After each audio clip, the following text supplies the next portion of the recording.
Hello YouTube, welcome back. This is Kevin with Double D Construction, and today we're going to be doing an unboxing of an RC 4-wheel drive Earth Digger 360L. I'm extremely excited as I got this in recently.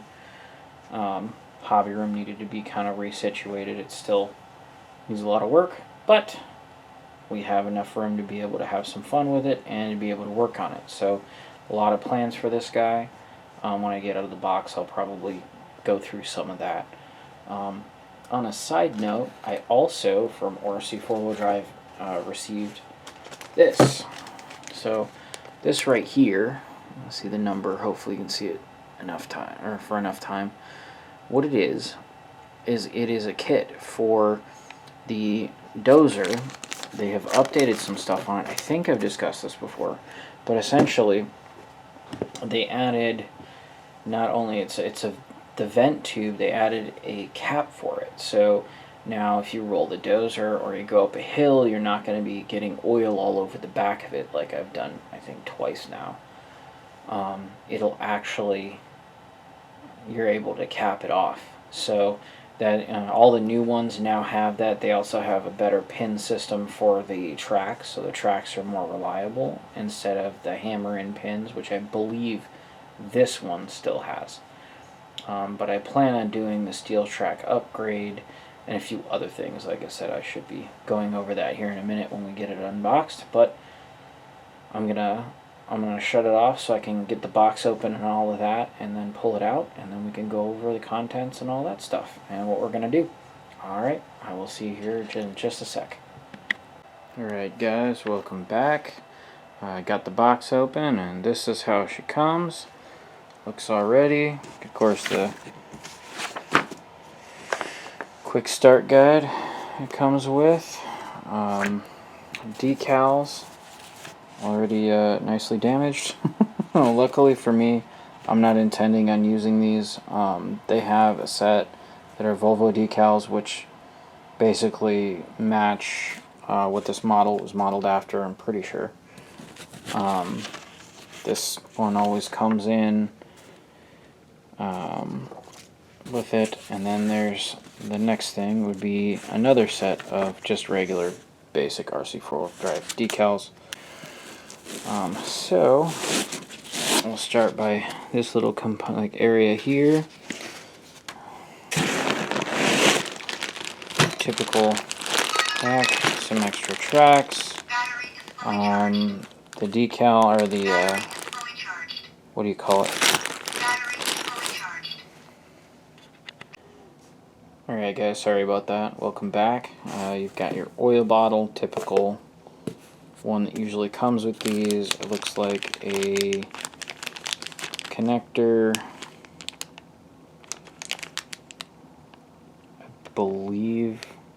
Actually, to be honest, I don't remember what this is for. I've never had to use one in here. Some extra pieces of track. You've got your manual and all that on a drive. And oh, it looks like, I don't know what this bolt in here is for. This might be the one that goes to the arm, which you're about to see. And then of course you've got your lighting plastics, your looks like the mirrors, I believe. I already had my buddy got one of these, so some of the stuff I recognized just from the hinges for the doors from when we opened his. Put this back, and then we'll open up the other compartment. I think that's it for that. Yep, that's it for that one. Alright, next compartment is going to be the controller, as typical for them. I believe that's it in there. Yep, that's it. Okay. Alright. Now,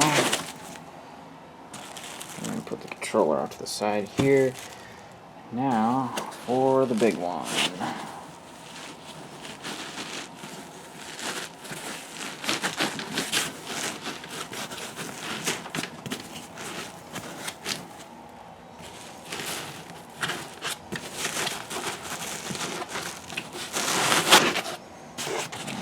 And ta-da!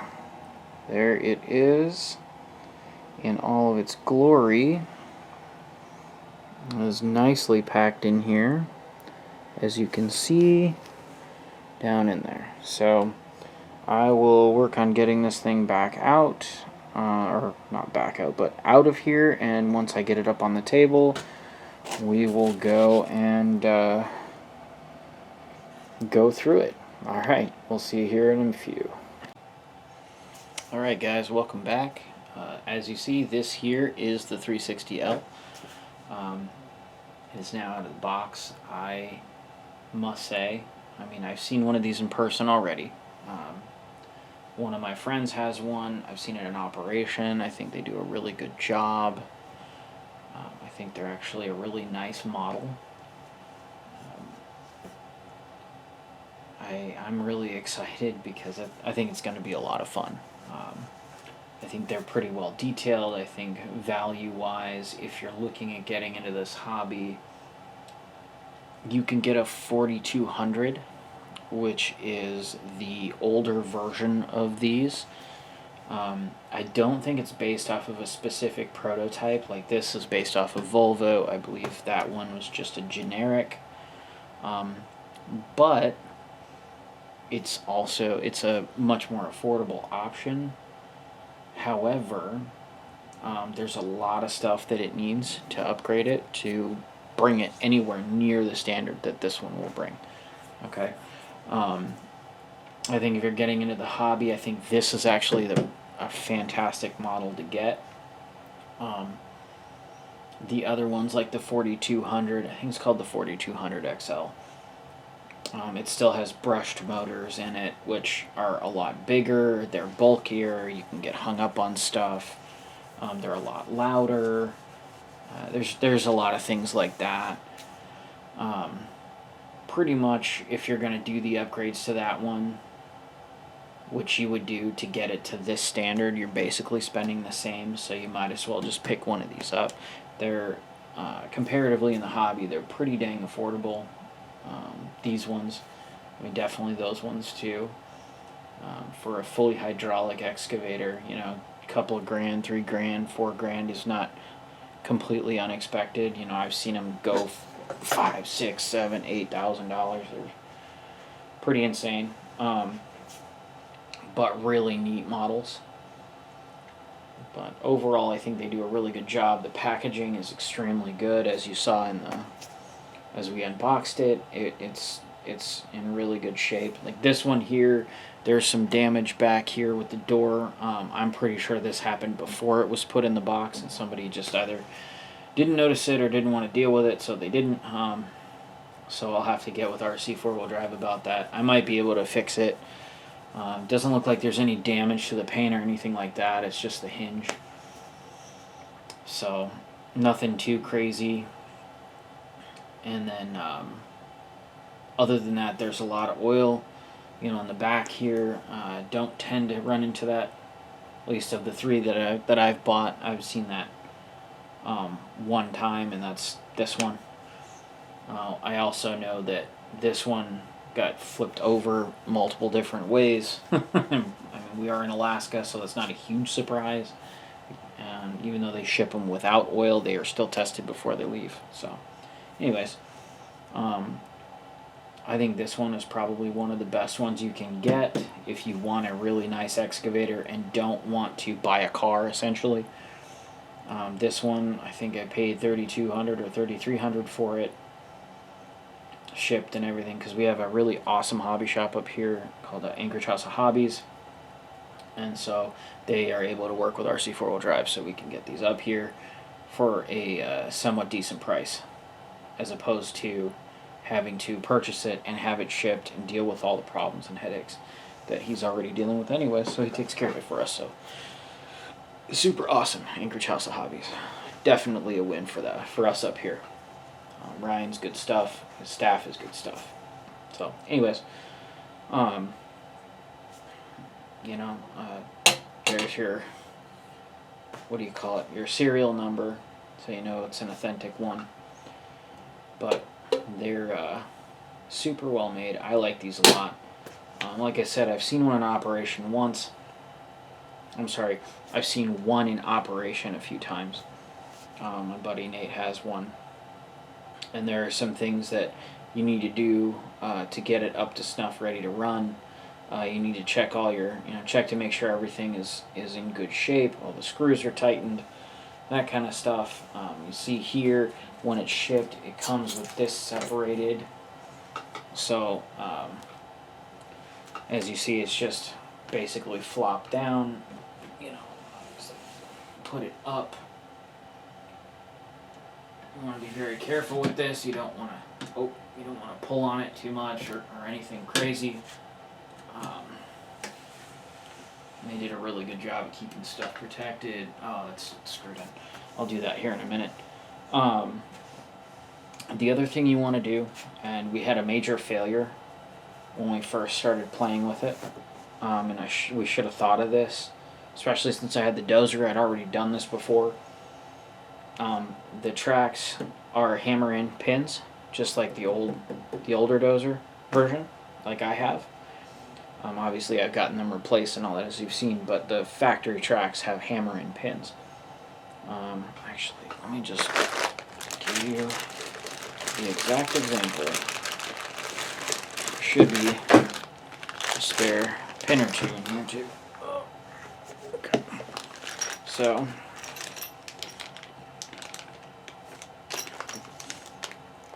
at least I would hope they would send spare pins. If not, I'd have to order. Well, I'm going to order the steel track set, so I might not need them. Of course, we're just dropping stuff everywhere.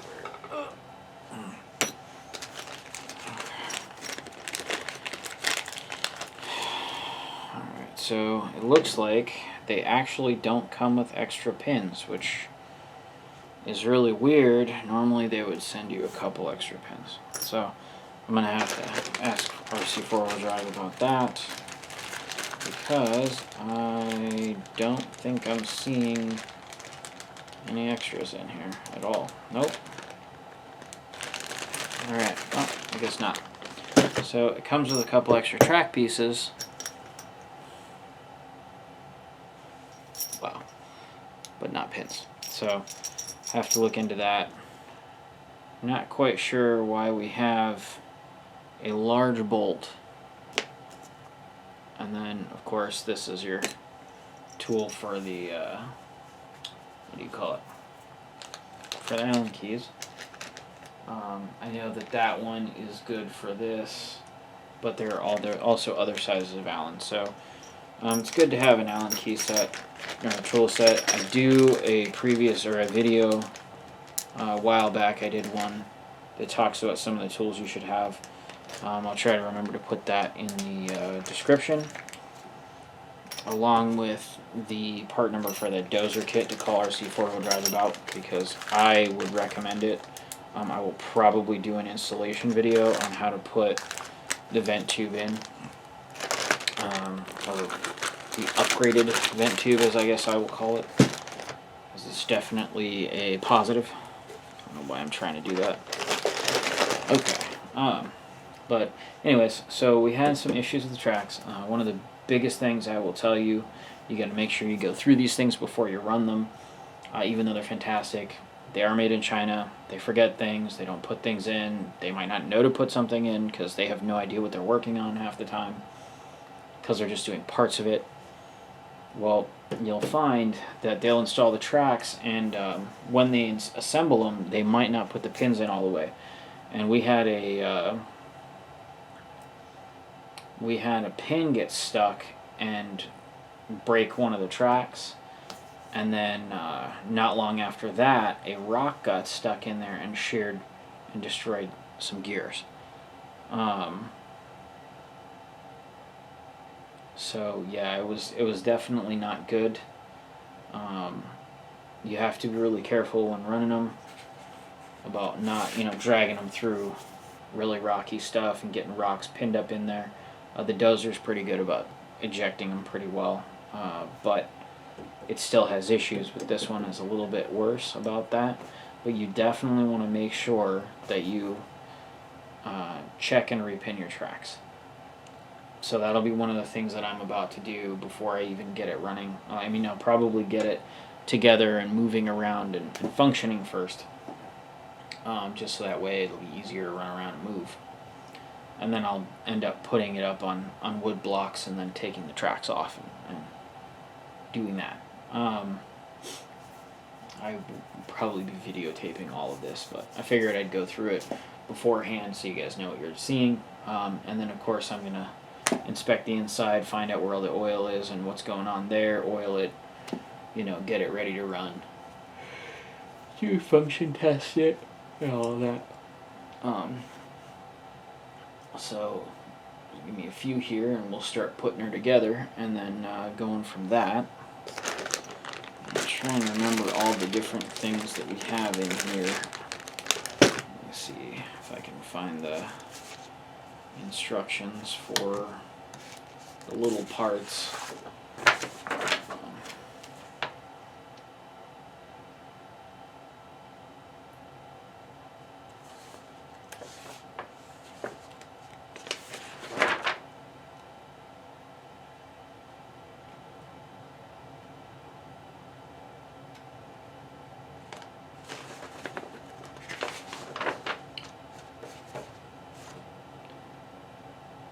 Generally, I don't use your oiling bottle.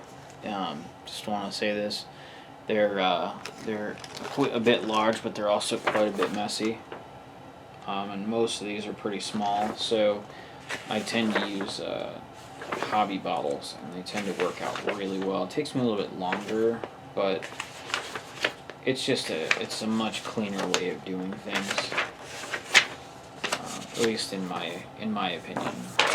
You'll also see that they'll try and get you to use the 5200 batteries. If I remember correctly, we were able to shove a 7600 milliamp hour battery.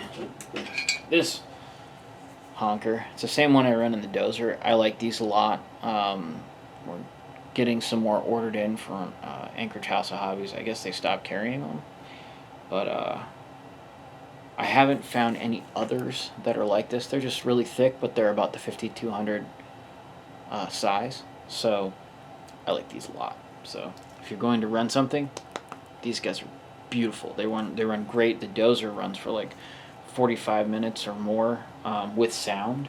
Without sound, it would probably hit about an hour, if not close. So I like those quite a bit. So just to give you an idea as to what we run. So I decided that we would get one of these because there's a group of us that do this, and there's really two of us that have a bunch of equipment. There's another guy in Anchorage, and I don't know if he wants me to put his name out there, just because he doesn't YouTube it or anything like that. But he's a super nice guy, absolutely fantastic person. Very, very nice. And we're talking about next year trying to get a whole thing going, and I will definitely be putting that on YouTube. But he has a bunch of equipment too. And then of course there's my group of friends and I, and I wasn't going to buy the excavator because my buddy Nate did. And ended up that he decided that I don't know, he really likes it. He's super, super awesome. But he's been really busy with a bunch of other stuff, and it just seems like we never all get together, so I decided to pick one up too, so if he can't make it, we still have one. And yeah, I'm not unhappy about it. I think these things are fantastic. I think it's a lot of fun. Plus, there are a lot of times where I'm just piddling around in my front yard, so either way, we'll have a couple now. So our op sessions will start to get really, really fun, even more than they already are. So I'm going to get started working on it, and I'll start pointing things out. I know there are a couple things I wanted to do. I wanted to do the steel track upgrade. The slew gear on these is known to be weak. Let's see the slop in it. That's a typical fail point with these models. You can get, there's a really awesome site called Hydraulic Hobbies, and they sell most of these upgrades. So they sell the steel tracks that are specifically for this model. They also do other ones that will fit other models. They sell a brass hardline kit. I don't know that I'm going to go that route, to where they only have flexible hose for, small portions. I might just leave it the way it is. I'm not quite sure, but we'll see when it comes to that. They have a really cool rock protector that I kind of like for it. My buddy Nate picked that one up, and he I think that one actually isn't on Hydraulic Hobbies. I think that one is actually on, what's it called? On Eagle Machinery's website. So I was looking at that. I'm definitely going to go sound and lighting. Obviously, it doesn't come that way. That's going to be a custom deal. I really like the Bayer system that I have in my Dozer, and I have the sound file for a Volvo excavator already, so I'll be running that. And then that, like I said, that slew gear, it's extremely cheap. I think they're like $12. But Hydraulic Hobbies carries the slew gear, which is much stronger than the version that they have, and so it works out really well. I'm also going to play with this and see if I can. I heard you can stick a glove over it, or like a finger piece, cut it off and slide it over. So I'm going to try that and see if that takes some of the slop out, because I figure once you get the slop out, it'll be really good. And then of course I'm going to try and repair that hinge and get that straightened out, because as of right now I can't open it. So, but the nice thing is I can take this whole top off. So once I can do that, then I can take the whole top off, and then I can go through it. So anyways, I'm going to get started on that, and then I'll start videotaping it, and we'll see if I find other things to point out.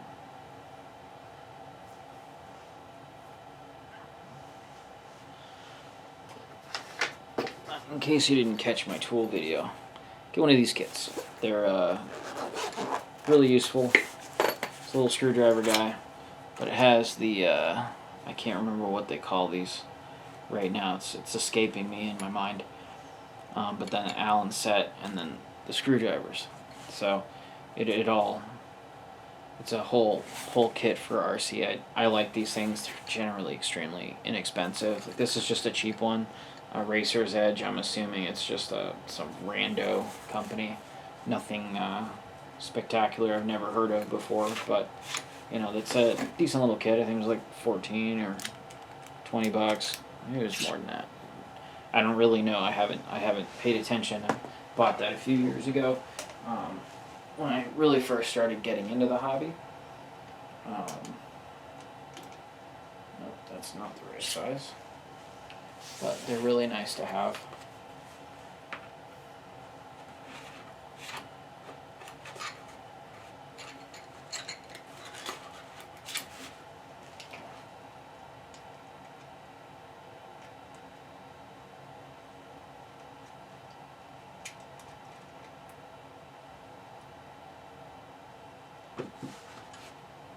Right.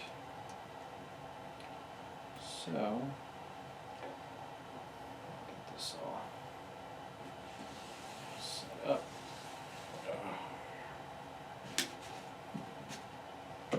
Bear in mind, these are metal. None of this is, plastic or anything of the sort, so it's a little heavy. Also, very awesome. My forte. But just like real hydraulics, you gotta be really careful with the way you treat them. You can't be super abusive. Well, I guess you could, but I wouldn't recommend it. So,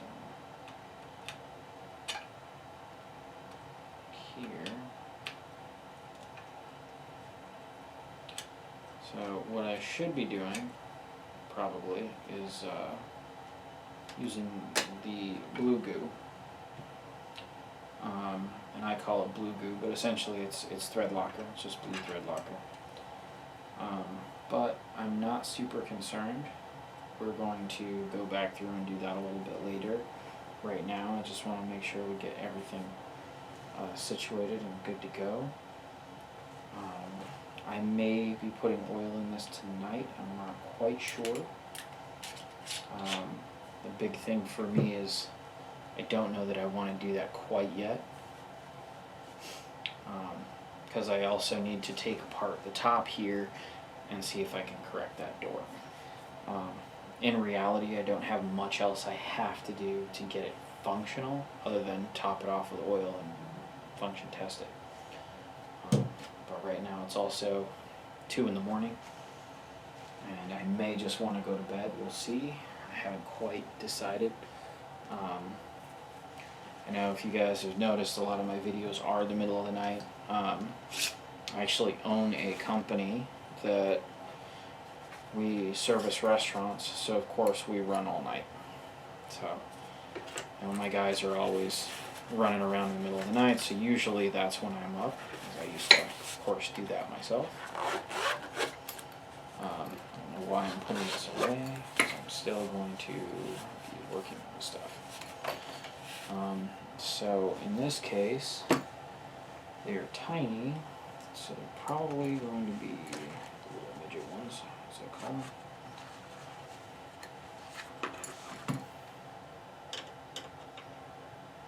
Let's see if we can get this door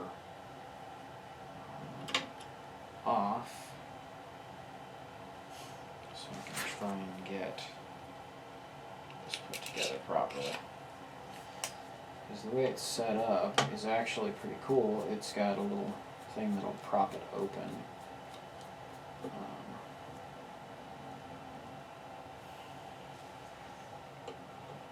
Gotta get the hinges lined up.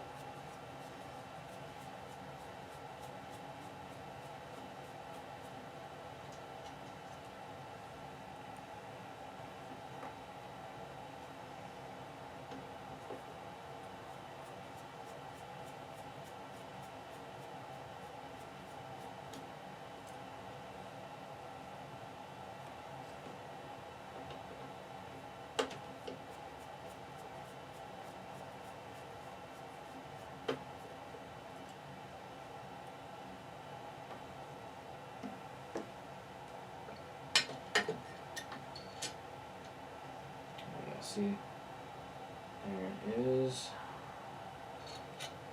So it's actually got this bar right here. I don't know if you can see it really well. There's a bar right there. What that does is that allows you to prop it up. But of course the hinge has to be functional in order for that to work. So we're going to take it apart. Take the hinge off. I'm going to see if I can fix this thing so it can be normal and not all effed up.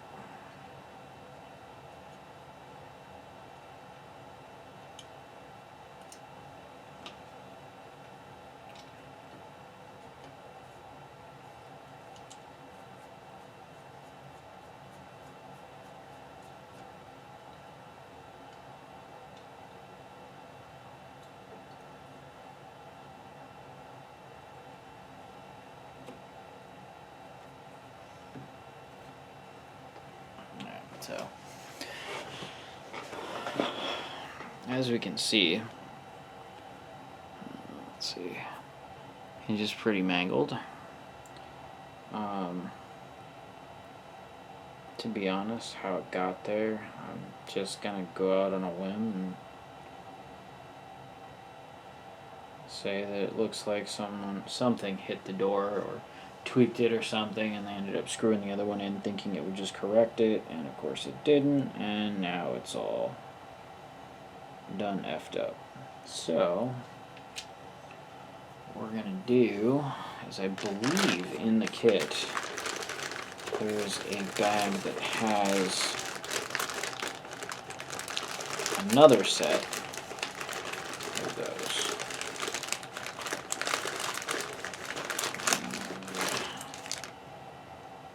There is a new hinge. Now, I don't remember if these were for that as a spare. To be honest with you, I just can't remember. What is this? It's double sticky tape. So, that. So yeah, I believe these hinges are spares. But what I'm gonna do, like I said, is I'm gonna try and correct it, because I would much prefer to not replace this if I can help it, but we'll see. See if I can tap this out, straighten the roll of it, and then call it good. Although I don't know that that's going to be possible, to be honest. It is pretty done messed up, but we'll see. Alright guys, welcome back. After screwing with it for a couple minutes, if even that, I realized it just wasn't worth fighting with it. I might as well just switch the hinges out. And I did both because the ones that were on it were a really nice brass color. Just like that. Super bright. Whereas these ones are more of a bronze, which I think is probably because they sat around for a long time. So I figured I'd just switch them out so they both matched. But now the door opens and closes as it's supposed to. So that is the first start of it.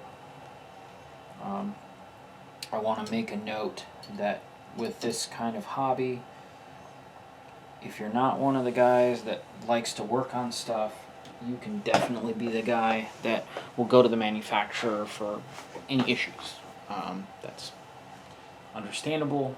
A lot of guys do it. I'm not talking down. I don't need to do that. But I'm going to tell you, you're going to run into problems, and you're going to want to be mechanically inclined, or be willing to be mechanically inclined, try and learn and work on stuff. Because if you can do that for yourself, it'll save you a lot of money, it'll save you a lot of time, and in my opinion, that's one of the best parts of the hobby. I love making stuff and building things and breaking things and rebuilding things and fixing them and all of that. So I just want to make that note that for this hobby, if you're trying to get into it, keep an open mind, definitely be willing to learn stuff. I think, in my opinion, that's one of my favorite parts of it, is the fact that we can do stuff like that. But I believe you have to be willing to do that, and willing to learn, and willing to do those kind of things. Not everybody does, and there are many really happy hobbyists that don't. I just recommend being prepared for it and being willing to try things and do stuff. I think you'll get even more enjoyment out of it, especially when it works and everything's great. When it doesn't work, it kind of sucks. But you're going to have days. You know, I do. I've had quite a few days where things did not go the way I wanted them to, and I was, how do I say this, very frustrated. Anyways, yeah, this is funny. But I wanted to make that point. So I'll probably start tearing into the top of this. I need to take the top off. I need to look around, inspect, make sure there's not oil everywhere. If there is, take apart what I need to in order to clean it. You know, all of that stuff. So I'll poke around and probably roll the camera when I go to take the top off and all of that. So that way we can get a better look at it. You can see the internals and all of that. So, but for tonight, I'm probably going to go to bed because I'm tired. I'm really excited, but I'm definitely tired. It is about time. So y'all have a great night, and I will see you back here in just a minute when I'm up and doing stuff. Thank you.